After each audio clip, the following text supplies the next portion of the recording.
శుభమస్తు.co కమ్మవారి ప్రత్యేక వివాహ వేదిక.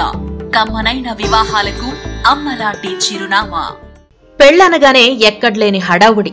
భూదేవంత పీట వేసి ఆకాశమంత పందిరి వేయాలని ఊరికే అంటారా? భూదేవంత పీట వెయ్యలేం, ఆకాశమంత పందిరి కూడా సాధ్యం కాదు. కానీ అంత గ్రాండ్ గా మ్యారేజ్ చేయాలి అనేది ప్రతి ఒక్కరి ఆశ. కొడుకు పెళ్లి చేయాలన్నా, కూతురి వివాహం కుదిరినా ప్రతి ఒక్క తండ్రి ఇలాగే ఆలోచిస్తాడు. కానీ వినియోగని రీతిలో తమ వారసుల పెళ్లి ఉండాలి అనేది అందరి ఆశ. అందుకే ఎంత ఖర్చుకైనా వెనకాడరు.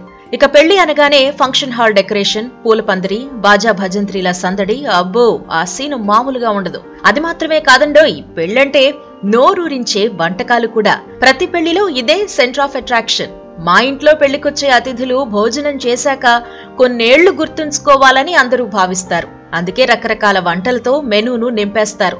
ఎక్కడెక్కడో తిరిగి క్యాటరర్లను పట్టుకుంటారు. రకరకాల బిర్యానీలు, నోరూరించే స్వీట్లు, సలాడ్లు, ఐస్ క్రీంలు, అబ్బో ఇలా చెప్పుకుంటూ పోతే లిస్టు పెద్దదే అవుతుంది. ఇక నాన్ వెజ్ పెట్టాలనుకునే వారైతే చికెన్, మటన్, ఫిష్ ఇలా ఎన్ని రకాల మాంసాహారాలుంటే అన్నింటినీ మెనూకు జత చేసేస్తారు. ఇక పెళ్లికొచ్చిన వారు కూడా అన్ని రకాలను టేస్ట్ చేస్తారు, పొట్ట నింపేసుకుంటారు. ఏ మాటకా మాటే చెప్పుకోవాలి, మనోడు పెళ్లి చాలా గ్రాండ్ గా చేశాడు రోయ్ అని అనుకుంటారు. ఇదంతా చాలా పెళ్లిళ్లలో కనిపించే సీనే. అయితే ఇప్పుడిప్పుడే ట్రెండ్ కొంచెం మారుతుంది. మ్యారేజ్ లో అనవసరపు హడావుడి తగ్గించి సంప్రదాయబద్ధంగా వ్యవహరిస్తున్న వారు మరో ముందడుగేశారు. అది అందరికీ ఆరోగ్యాన్ని అందించే ముందడుగు. పాతకాలపు సంప్రదాయాలను గుర్తుకు తెచ్చే అడుగది. ఈ జెడ్ జనరేషన్ అస్సలు చూడని దృశ్యమిది. చాలా పెళ్లిళ్లలో ఈ కొత్త ట్రెండ్ ఫాలో అవుతున్నారు. ఆ కులం ఈ కులం అన్న తేడా లేకుండా దాదాపు చాలా మంది ఈ వెరైటీ ప్రయత్నం చేస్తున్నారు, అతిథులను ఆకట్టుకుంటున్నారు. మరి మన కమ్మవారు కూడా ఈ ట్రెండ్ ఫాలో అవుతున్నారా? కొత్త మెనూతో గెస్ట్లను సర్ప్రైజ్ చేస్తున్నారా? ఇంతకీ ఏంటా మెనూ ఓసారి చూద్దాం. పెళ్లిళ్లలో మెనూకుండే ప్రాధాన్యత అంతా ఇంతా కాదు. అతిథి పెళ్లి మండపంలో అడుగు పెట్టిన దగ్గర నుంచి వెళ్లేదాకా ఏదో ఒక వెరైటీ ఫుడ్ ఐటెం వస్తూనే ఉంటుంది, కడుపు నింపుతూనే ఉంటుంది. అందులో సగం ఫుడ్ ఐటమ్స్ ఆరోగ్యాన్ని చెడగొట్టేవే. ఇదే విషయాన్ని మనం గతంలో కూడా ఓసారి చర్చించుకున్నాం. అయితే ఇప్పుడొస్తున్న కొత్త ట్రెండ్ ఏంటి అంటే, మన పూర్వీకులు మనకిచ్చిన తృణధాన్యాల వంటలను పెళ్లిళ్లకొచ్చిన అతిథులకు అందించడం. అవును, ఈ ట్రెండ్ ఇప్పుడు చాలా మంది ఫాలో అవుతున్నారండోయ్. ఎవరికి అర్థం కాని వంటకాలను అందించి డబ్బులు వృధా చేసుకోవడం కంటే మన సంస్కృతి సంప్రదాయాల నుంచి వచ్చిన వంటలను గెస్ట్లకు నోరూరించేలా వడ్డిస్తున్నారు. దీంతో పెళ్లికొచ్చిన వారు ఖుషి అవుతున్నారు.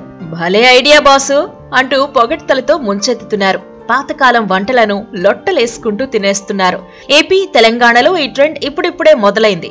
5 స్టార్ హోటళ్లలో పెళ్లిళ్లు చేసే సంపన్నులైనా, ఇంటి ముందు పందిరి వేసి పెళ్లిళ్లు జరిపే మధ్యతరగతి ప్రజలైనా దీన్నే ఫాలో అవుతున్నారట. ప్రధానంగా సిరిధాన్యాలతో చేసే వంటలను వడ్డిస్తున్నారట. సిరిధాన్యాలను ఆహారంగా తీసుకోవడం వల్ల ఎలాంటి అనారోగ్యాలు దరిచేరవని డాక్టర్లు కూడా చెబుతున్నారు. ఎన్నో రకాల వ్యాధుల నివారణలో ముఖ్యమైన పాత్ర పోషిస్తున్నాయి సిరిధాన్యాలు.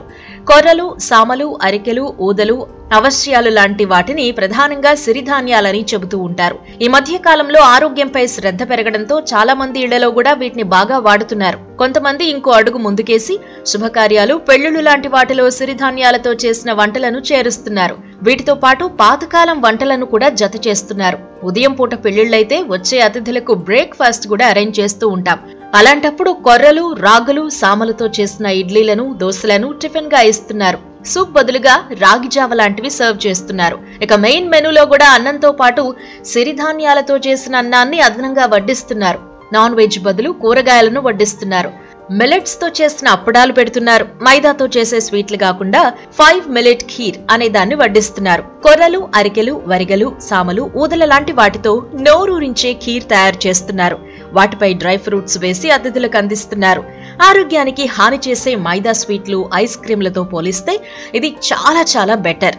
ఆంధ్ర ప్రాంతంలో జరిగే పెళ్లిళ్లలో మట్టి కుండల్లో తోటకూర వండి వడ్డిస్తున్నారు. తాటిపండు, బెల్లం, బియ్యం పిండితో చేసే తాటి బూరెలను అతిథులకు అందిస్తున్నారు. బియ్యం పిండితో తయారు చేసే సంప్రదాయకమైన వంటకం బెన్న ఉండలను జత చేస్తున్నారు. ఆవిరి కుడుములు, పూతరేకులు, పులిహోర, ఉలవచారు లాంటి వాటిని పెళ్లి మెనూలో చేరుస్తున్నారు. నాన్ వెజ్ తినే వాళ్లైతే రొయ్యల కూరను యాడ్ చేస్తున్నారు. ఇక తెలంగాణలో సర్వపిండి, కజ్జికాయలు, మలిదు, పోలెలు, కారపూస, సకినాలు, అరిసెలు లాంటి వంటకాలను మెయిన్ మెనూకు యాడ్ చేస్తున్నారు. నాన్ వెజ్ తినేవారైతే హైదరాబాద్ బిర్యానీ ఉండాల్సిందే. సాంబార్తో పాటు పచ్చి పులుసు కూడా పెడుతున్నారు. స్నాక్స్ టైంలో రైల్ పలారం లాంటివి అందిస్తున్నారు.